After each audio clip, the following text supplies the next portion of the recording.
umwaka wa 2021 n'amakuru mugiye kugezwaho nanjye Nadia Uwamariya.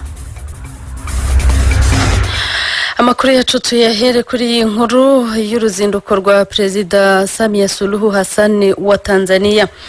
Perezida wa Repubulika Yunze Ubumwe ya Tanzania Samia Suluhu Hassan yageze mu Rwanda mu ruzinduko rw'iminsi 2 guhera kuri uyu wa mbere, akaba yakiriwe na mugenzi we Paul Kagame bayobora isinywa ry'amasezerano atandukanye hagati y'ibihugu byombi. Aba bakuru b'ibihugu bavuga ko amasezerano yashyizweho umukono n'abaministre bashinzwe ububanyi n'amahanga ndetse n'abashinzwe ikoranabuhanga agamije guteza imbere ubucuruzi n'inzira ibicuruzwa binyuzwamo.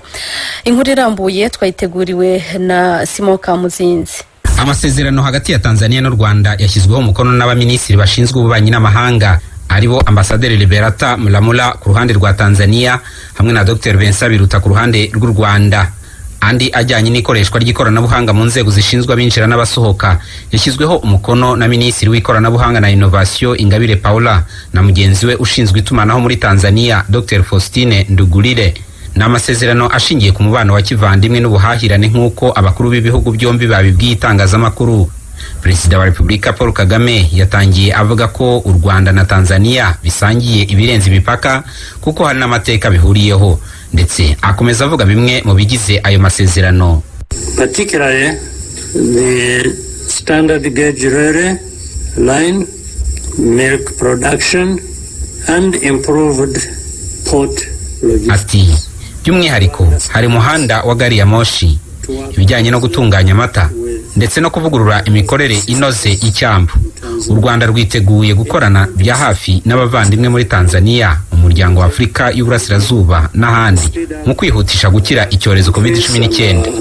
Regions recovery from the COVID-19 pandemic. Ku rundi ruhande, Perezida wa Tanzania Samia Suluhu Hassan yashimiye u Rwanda kuba rwarafashe mu mugongo abanyatanzania mu gihe uwari Perezida John Pombe Magufuli yaramaze gutabaruka. Ashimira Perezida Kagame nka musaza we wamutumiye gusura u Rwanda ndetse n'abanyarwanda nk'abavandimwe babana neza n'abanyatanzania. Perezida Samia Suluhu avuga ko amasezerano ibihugu byombi byashyizeho umukono ashingiye hanini ku guteza imbere ubucuruzi, ariko hakabamo n'aya politiki igenga umuryango wa Afrika y'Uburasirazuba. Tanzania na Rwanda tuko kwenye biashara, tuko kwenye uwekezaji na uhusiano. Yagize ati, Tanzania n'u Rwanda turi mu bucuruzi, turi mu cyerekezo ndetse twabonye byinshi duhuriyeho, hakaba hari amahirwe menshi twakoresha mu rwego rwo kuzamura ubucuruzi n'iterambere ry'impande zombi uko arebye. Biashara na uwekezaji kwa faida ya pande zote mbili. Perezida wa Tanzania avuga ko hari byinshi u Rwanda rurusha icyo gihugu bazaza kwiga kandi ko bashyigikiranye muri gahunda zo guteza imbere ibijyanye n'imiti. Abasesenguzi bakagaragaza ko uru ruzinduko rwa Samia Suluhu mu Rwanda rugamije koroshya urujya n'uruza rw'abantu n'ibicuruzwa hagati y'u Rwanda na Tanzania nk'ibihugu bisangiye icyambu cya Dar es Salaam, by'umwihariko kikaba aricyo cyambu kiri hafi y'u Rwanda kurusha icya Mombasa muri Kenya. U Rwanda nicyo gihugu cya kabiri nyuma ya Kongo Kinshasa kinyuza ibicuruzwa byinshi ku cyambu cya Dar es Salaam, bibarirwa hagati ya 30 na 35% nk'uko ikinyamakuru The Citizen kibitangaza. Simoka Muzinzi, Keti Radio, i Kigali. Tumushimire Simon Kamuzinzi. Mu yandi makuru ajyanye no butwererane n'amahanga, Minisitiri w'Ingabo wa Zimbabwe Madame Muchinguri Kashiri ari mu ruzinduko rw'iminsi 2 mu Rwanda, akaba yagiranye ibiganiro na mugenzi we w'u Rwanda Major General Albert Murasira. Minisitiri w'Ingabo mu Rwanda Major General Albert Murasira na mugenzi we wa Zimbabwe wageze mu Rwanda kuri uyu wa mbere tariki 2 Kanama. Muchinguri Kashiri bagiranye ibiganiro byagarutse ku bufatanye bw'ibihugu byombi mu bijyanye n'umutekano ndetse n'ikibazo cy'iterabwoba ku mugabane wa Afrika. Muchinguri Kashiri yavuze ko u Rwanda na Zimbabwe bifitanye umubano mwiza ukomoka ku masezerano y'ubufatanye yashyizweho umukono mu mwaka wa 1997. dukomeza n'amakuru yacu tuyakomereze kuyajyanye n'uburezi.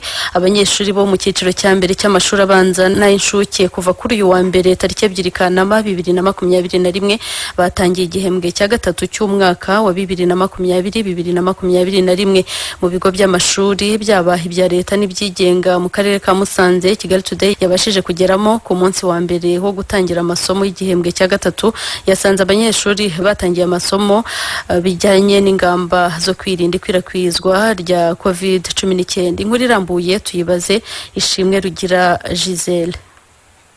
Uyu munsi wa mbere w'itangira ry'igihembwe cya gatatu ku banyeshuri bo mu cyiciro cya mbere cy'amashuri abanza n'abo mu cyiciro cy'amashuri y'incuke mu bigo bitandukanye Kate Radio yabashije kugeramo byo mu karere ka Musanze, buri munyeshuri wese winjiraga mu kigo yigamo yabanzaga kugana akarabira intoki n'amazi meza n'isabuni, agapimwa umuriro, ari nako ababishinzwe basuzuma neza niba yambaye neza agapfukamunwa, akabona kwinjira mu ishuri akicara mu buryo buhanye intera na mugenzi we.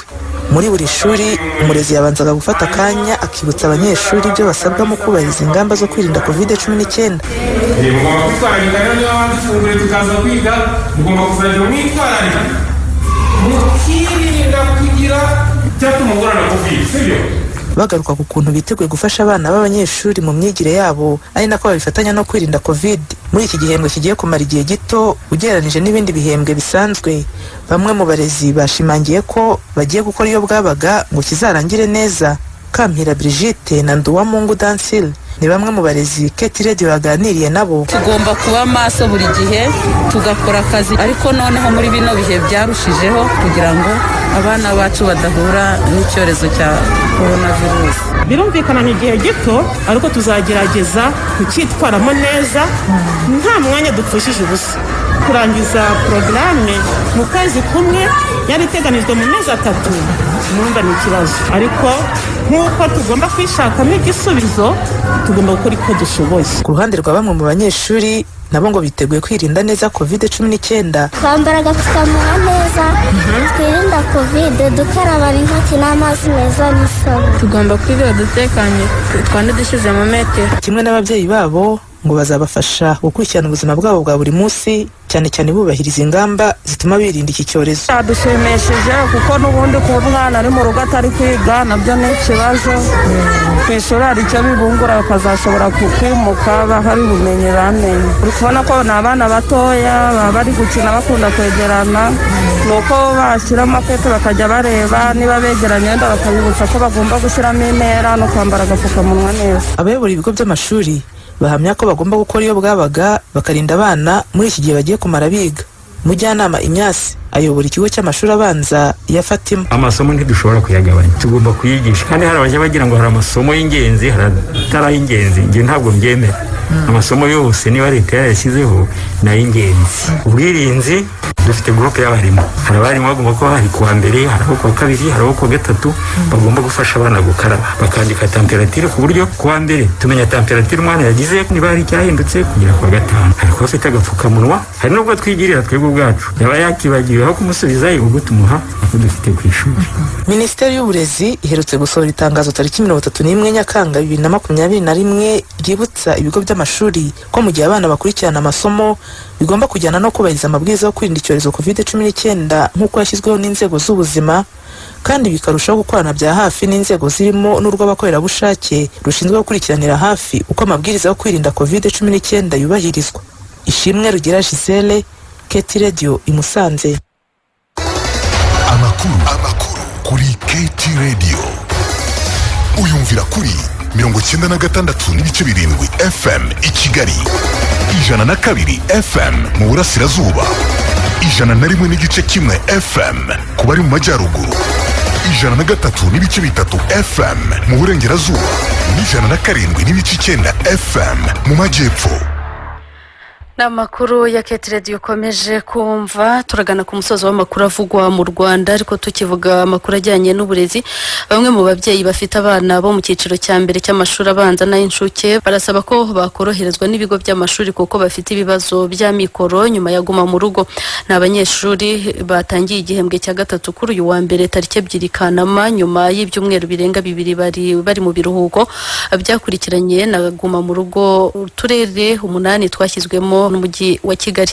Kuba ibiruhuko byabo byarahise bihurirana na gahunda ya guma mu rugo bikaba binarangiranye nayo, ni w'ababyeyi bahera basaba koroherezwa kuko bamaze igihe batari mu kazi kandi bakaba hari ibyo bagomba abana ndetse n'ibigo by'amashuri.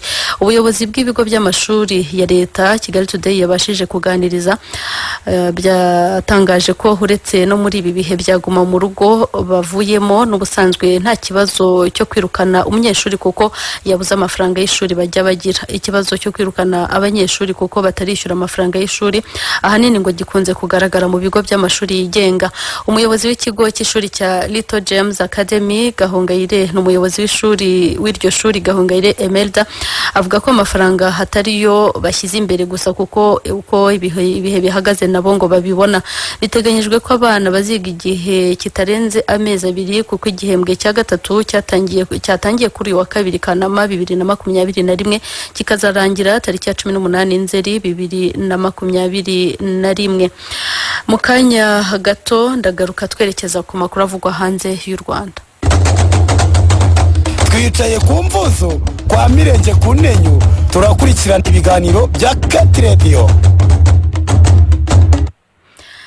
Amakuru avugwa hanze y'u Rwanda tuyahere muri Zambia aho perezida w'iki gihugu Edgar Lungu yategetse ko igisirikare gikwirakwizwa mu bice byose hagamijwe kwirinda imvururu zishobora kwangiza amatora ya perezida ateganyijwe tariki 12 z'uku kwezi. Hashize iminsi hari imvururu mu murwa mukuru Lusaka no mu bice by'amajyaruguru no mu majyepfo y'igihugu aho abayoboke b'ishyaka riri ku butegetsi ari ryo Patriotic Front n'ishyaka ritavuga rumwe n'ubutegetsi United Party of National Development bamaze iminsi bashyamirana ndetse rimwe na rimwe bakarwana bakoresheje intwaro gakondo.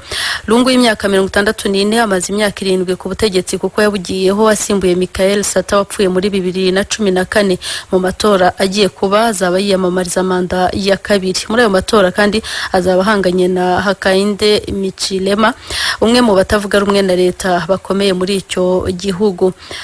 Dusoza n'amakuru twari twabateguriye. Ibiro bya perezida w'Ubufaransa Champs-Élysées byasohoye itangazo risaba guverinoma ya Ethiopia guca bugufi ikagirana ibiganiro n'umutwe w'iterabwoba w'ishyaka TPLF wigaruriye intara ya Tigray iri mu majyaruguru y'iki gihugu.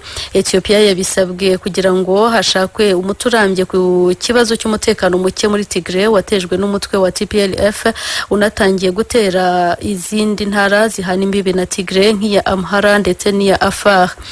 Iri tangazo risohotse nyuma yaho Perezida Emmanuel Macron agiranye ibiganiro kuri telefone na Minisitiri w'Intebe wa Ethiopia Abiy Ahmed ndetse na Minisitiri w'Intebe wa Sudan Abdallah Hamdok kuwa gatandatu tariki 31 Nyakanga uyu mwaka asaba ko habaho ibiganiro ndetse hakoroshywa n'uburyo abaturage bo muri Tigray bagezwaho imfashanyo. Kugeza ubu iyi ntara ya Tigray hituwe na miliyoni 6 z'abaturage bugarijwe n'inzara n'ubukene kuko imfashanyo zitabona uko zibageraho neza kubera umutekano muke uri muri aka gace ndetse abarenga 400,000 bakaba bafite ikibazo cy'inzara ikabije. Uretse Ubufaransa, Leta Zunze Ubumwe za Amerika nazo ziherutse gusaba impande zombi kwicara ku meza y'ibiganiro bagashakira hamwe umuti w'iyi ntambara igiye kumara umwaka. Ibintu guverinoma ya Ethiopia yo yanze gukora ikavuga ko itagirana ibiganiro n'umutwe w'iterabwoba.